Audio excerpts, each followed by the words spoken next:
오늘 말씀을 간략히 요약해 보면 하나님께서 이제 모세에게 나타나시죠. 그래서 너가 다시 애굽 땅에 가서 그 애굽 땅에서 노역을 하고 고통을 받고 있는 하나님의 백성들 히브리인들을 구원해라고 하나님께서 말씀하시는 것입니다. 그러자 모세가 절레절레 흔들면서 내가 어떻게 갑니까? 그리고 제가 하나님을 만났다고 하면 그들이 믿겠습니까? 그렇게 거절을 합니다. 그럴 때 하나님께서 말씀하시죠. 내 지팡이를 땅에 떨어뜨려 봐라. 그러니까 뱀이 되고, 또 그래도 이 모세가 가기를 주저하니까 그 주머니에다가 손을 넣어보라니까 나병이 이제 생기죠. 그리고 다시 넣으니까 깨끗해집니다. 그래도 이 모세가 가기를 주저합니다. 그러자 그때는 이제 그러면서 저는 입이 둔해서 제가 가서 뭐라고 얘기합니까? 하면서 하나님에게 이야기하니까 하나님이 그때서 화를 냅니다. 노하시면서 이렇게 말씀하십니다. 여호와께서 모세를 향하여 노하여 이르시되 레위 사람 내 형 아론이 있지 아니하냐?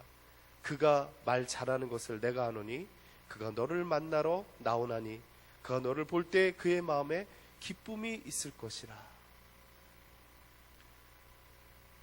그러니까 신호가 아론이 널 맞이하러 올 건데 너를 기쁘게 맞이할 거라는 것이죠. 그런 여러 가지 신호를 주면서 모세를 격려합니다. 그래도 모세가 가기를 주저하죠. 여러분은 이 모세의 이 마음을 이해하십니까? 혹시 삶 가운데 이런 경험들이 있습니까? 모세가 두려워하는 것이 무엇이었을까요? 자기를 죽이려고 하는 애굽 사람들이었을까? 아니면 정말 자기가 사랑해서 자기 모든 지위조차도 내어놓고 도와주려고 했던 자기의 동족이었던 히브리인들이 도리어 자기를 배신하죠. 그 배신감이 아마 이 모세에게 그 전에 그렇게 갖고 있었던 개혁의 마음과 뭔가 혁명의 마음들을 다 빼앗아갔을 것입니다. 좌절시켰을 것입니다. 그래서 그 백성들에게 가는 것이 모세에게는 두려움이에요. 내가 가서 뭘 그들에게 이야기할 수 있을까? 그런데 하나님은 그 마음을 이해하신다는 것입니다. 우리가 때로는 믿음이 연약해서 좌절하고 넘어질 때, 그래서 다 포기해버리고 싶은 그 마음이 있을 때 하나님께서는 끝까지 붙드시는 것이죠. 그리고 그 좌절된 마음 속에 다시 새로운 희망을 불러일으키시는 것이죠. 그리고 이 모세에게 도울 만한 사람 아론을 붙여주십니다. 그래서 다시 새로운 마음을 일으켜주십니다. 우리가 때로는 좌절하고 넘어질 때요, 우리의 힘으로 일어나기 힘들어요. 근데 하나님께서 정말 사랑하는 사람들에게는요, 그때에 함께할 사람들을 붙여주십니다. 그래서 우리의 마음속에 다시 희망들을 주시는 것이죠. 이 모세가 이제 다시 마음을 잡고 바로에게 가서 이야기합니다. 우리 이스라엘 백성들이 광야에서 우리의 절기를 지켜야 되겠습니까? 지켜야 되겠습니다. 우리가 하나님께 예배 드리기를 원하니까 우리가 예배 드릴 수 있도록 허락해 주십시오. 그럴 때 바로가 허락을 하지 않죠. 왜 그러냐면 지금 이 공사가 어떤 공사인지 우리가 알 필요가 있습니다. 이것은요, 왕을 위한 피라미드고요, 스핑크스고요.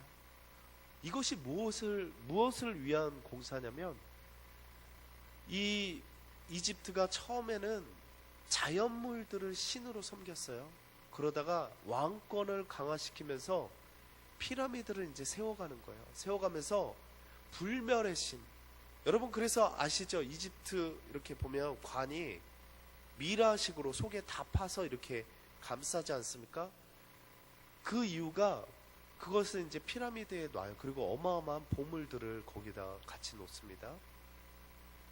그렇게 했던 이유가 이 불멸한다는 거예요. 왕은 신이라는 거예요.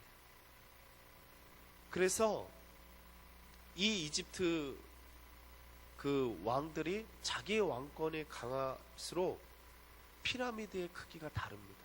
여러분 가서 보시면 알겠지만 피라미드 크기가 다 달라요. 그 왕권이 강할수록 이 피라미드가 어마어마하게, 그리고 보면 알겠지만 피라미드 그 돌 하나하나를 이렇게 다 쌓은 거예요. 그 돌 하나가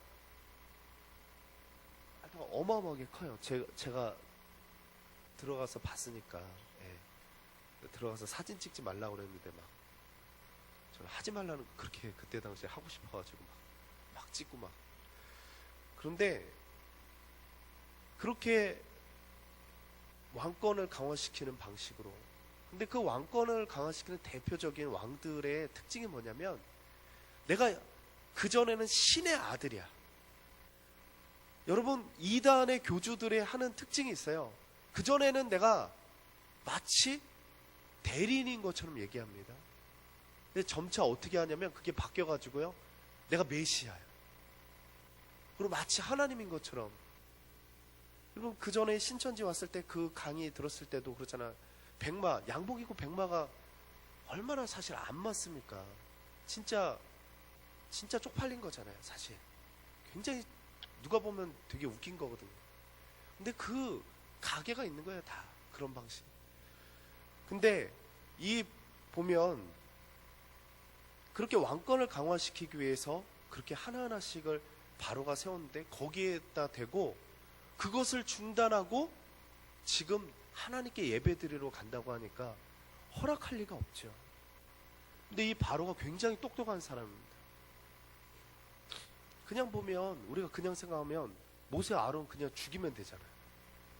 근데 그렇게 하지 않고요, 더 우리가 속된 세상의 표현으로 엿을 먹이려고 어떻게 하냐면 노역을 더 강하게 줍니다. 그리고 그냥 노역만 강하게 준 거예요. 그러니까 이스라엘 백성들은 지푸라기를 이렇게 주지 않고 하니까, 일일이 지푸라기를 다시 줘서 하니까 그만큼 벽돌을 못 만들잖아요. 그러니까 불평불만해서 이스라엘 백성들의 장로들이 왔어요.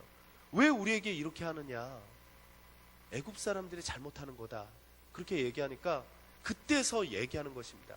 너희가 하나님 앞에 예배 드리러 가? 너희가 시간이 남아서, 너희가 배불러서 편해서 그따위 생각을 해? 하면서 그 원망을 아론과 모세에게 돌리게 하는 것입니다. 그러니까 더 이상 모세와 아론이 그 앞에 설 수가 없는 거예요. 그런데도 하나님이 하나하나씩 이제 역사를 일으키시죠. 여러분, 10가지 재앙에 대해서 이제 뒤에 주일날에도 나오겠지만, 이 10가지 재앙의 의미를 그냥 하나님이 재앙을 내렸나 보다 할 때가 많아요. 성경은요, 문화가 담겨 있기 때문에 역사를 알아야 되고요, 그 문화를 알아야 돼요. 처음에는 나일강을 피로 변화시키는 그런 재앙을 내리죠. 근데 이 이집트에게 있어서 나일강은요, 신의 젖줄이에요. 신의 어머니의 젖줄이에요. 왜냐하면 나일강을 통해서, 범람함을 통해서 산모작을 합니다. 그리고 왜 피라미드가 이렇게 세워지냐면, 돌을 어디서 갖고 왔을까? 여러분, 이집트에 가면 돌이 그 근방에 없어요. 어디서 갖고 왔을까? 저 멀리에서 갖고 와요. 어떻게 갖고 오는가? 나일강이 범람하면요, 어마어마하게 물이 찹니다. 그 물이 찰 때 그 돌들을 깨가지고 와가지고요, 돌들을 그냥 이렇게 깰 수 있는 게 아니에요. 도로에다가 틈을 줘가지고 그 돌이 얼어서 쫙 깨져야 돼요. 그것은 이집트 안에서 구하기 힘들어요. 그렇게 깰 수가 없어요. 그런데 나일강이 어디까지 범람하냐면요, 지금은 이제 수에즈 운하를 만들었기 때문에 그렇게 범람하지 않지만 스핑크스 앞에까지 범람을 해요. 그런데 이렇게 범람하면요, 백성들이 놀고 먹기 때문에 다 딴 생각을 하게 되어 있습니다. 그래서 이들을 손안에 하기 위해서 노역을 주는 거예요. 그러면서 내가 신이다, 신을 향한 숭배로서 그 피라미드를 만들게 하는 것이죠. 그렇게 해서 이 특별히 이집트에는 또 노예로 삼은 민족들이 굉장히 많아요. 근데 그 노예들이 배부르면 이들이 반란을 일으킬 수 있고 이들이 딴 생각을 할 수 있기 때문에 그렇게 조치를 취하는 것입니다. 그런데요, 그 나일강이 그렇게 범람하면서 나일강 속에서 왔던 그 비옥한 것들이요, 땅에 다 쌓여요. 그러면 씨만 뿌리면 산모작을 할 수 있는 거예요. 여러분, 산모작을 한다는 게 어마어마한 거잖아요. 그래서 이 히브리인들, 그 요셉의 그 가족들이 쌀을 구하러 이집트를 간 이유가 이집트만 그 상황에서도 풍년을 누릴 수 있었던 거예요. 그리고 요셉이 나중에 7년을 통해서 모은 걸 가지고 7년을 극복할 수 있는 것도요, 그게 산모작이기 때문에 가능한 것입니다. 여러분, 이해가 되시죠? 그런데 이 나일강을요, 피로 만들었다는 건 나일강을 죽였다는 뜻이에요. 그들의 첫 번째 근원주인 신을 죽이는 것입니다. 그 다음에 이제 두 번째 신들, 거기서 이제 개구리가 나오고요, 그 다음에 파리가 나와요. 여러분, 이게 무슨 신인가 하지만 그들에게 신이에요. 여러분이 이집트를 나중에 그 성지순례를 가보면 벽화나 이런 기둥에 파리와 개구리와 메뚜기가 상당히 많이 그려져 있습니다. 그 이유가, 그리고 이집트를 갈 때 왕벌, 벌하고 이렇게 그려져 있어요. 그들이 섬기는 신들이에요. 신들과의 싸움입니다. 그런데 마지막에 보면 9번째 재앙이 무엇입니까? 갑자기 성경을 안 읽으신 것처럼 막 어마어마하게 몇 도 막 하셨잖아요. 이렇게 마지막 전에 9번째 재앙이 뭐예요? 흑암이에요. 흑암을 통해서 무엇을 가렸습니까? 예? 뭐라고 제가 가는 기가 먹었는지 안 들려서. 태양을 가렸잖아요. 태양을. 그들에게 자연물에 있어서 최고의 신이 바로 태양이에요. 그래서 신을 가리킬 때 태양, 그 태양을 가리는 것입니다. 그리고 마지막 재앙이 뭐예요? 장자의 죽음. 그것은 바로의 아들도 해당됩니다. 인간의 아들들이 하나님이 될 수 없다라는 것을 치는 거예요. 그러면 이 싸움은 무엇에 대한 싸움이냐면 하나님과 이집트의 신과의 싸움이에요. 이집트는 열방에 대한 대표적인 민족입니다. 그때 당시에 최고의 문화가 이집트고요, 최고의 국력을 가지고 있고요, 그 나라를 치면서 주변의 나라들을 이렇게 보여주신 것이죠. 그때까지 기다린 거예요. 그 10가지 재앙을 왜 빨리 안 보냈을까? 그 10가지 재앙을, 그걸 누가 들었어요? 나중에 기생 라비들을 정도로 그 사건은 어마어마한 사건입니다. 이것을 통해서 하나님께서 말씀하시는 것은 무엇이냐면 이집트의 신이라고 했던 모든 것들을 꺾으면서 하나님만이 신이라는 것을, 하나님만이 하나님 되는 것을 말씀해주고 있는 것입니다. 이것은요, 우리의 삶 속에 어떻게 적용해 볼 수 있냐면, 여러분 마음속에 무엇을 신으로 두고 있습니까? 여러분 진짜 하나님을 신으로 두고 있습니까? 우리가 우리 마음속에 무엇을 신으로 두고 있는가를 알 수 있는 것은요, 우리가 어려울 때 내 태도가 어디를 향해 있는가를 바라보면 알 수 있어요. 내가 정말 하나님께 향하고 있다, 그러면 어떤 어려움과 문제 있을 때 하나님을 바라보면서 구합니다. 그런데 내가 하나님 앞에 향하지 않으면요, 그냥 내 눈에 보이게 해결점을 향해서 가게 되어 있어요. 그것을 우리가 영적으로 깨달을 수 있기 원합니다.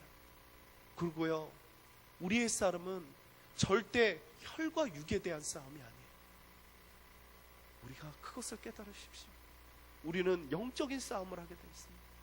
제가 대학 다닐 때 제 친구가 이렇게 귀신 들렸어요. 귀신 들렸는데 난리 났잖아요. 귀신 들리니까. 그런데 사람들은 다 그 사람을 향해서만 바라보더라고요. 그를 조종하고 있는 사단을. 그러면 어떤 결과물이 나오냐면 나중에 잘잘못에 대해서는 분별하지 못하고요. 다 그냥 동정의 표만 다 가는 거예요. 제가 그걸 보면서 어떤 싸움이 우리의 일상의 삶 가운데서의 싸움, 특별히 인간관계에서의 싸움이 사람 간의 싸움으로 보는 경우에는 바르게 분별할 능력이 상실돼 버리는 것입니다. 눈이 어두워지는 것입니다. 그냥 그것만 초점 맞춰서 혈안이 되어 있는 거예요. 그리고 바로 분별해서 기도하지 못하는 것입니다. 우리가 하나님 앞에 깨어서 기도할 수 있기 원합니다. 깨어서 기도한다는 것은요, 영적인 눈을 가지고 분별할 수 있는 거예요. 근데 우리의 힘으로 분별하기 힘들어요. 하나님이 주시는 눈을 가지고 움직임을 봐야 되고, 하나님 앞에 겸비한 마음으로 함께 기도해야 되고요. 어떤 상황에서도 사단이 거룩한 하나님의 핏값으로 세운 공동체를 흔들어뜨리지 못하도록 세워가야 되는 것입니다. 그러기 위해서 이 새벽에 나온 분들이 깨어서 기도해야 되는 것입니다. 우리가 하나님의 눈을 가지고 영적인 분별을 하면서 나아갈 수 있길 주님의 이름으로 축원합니다.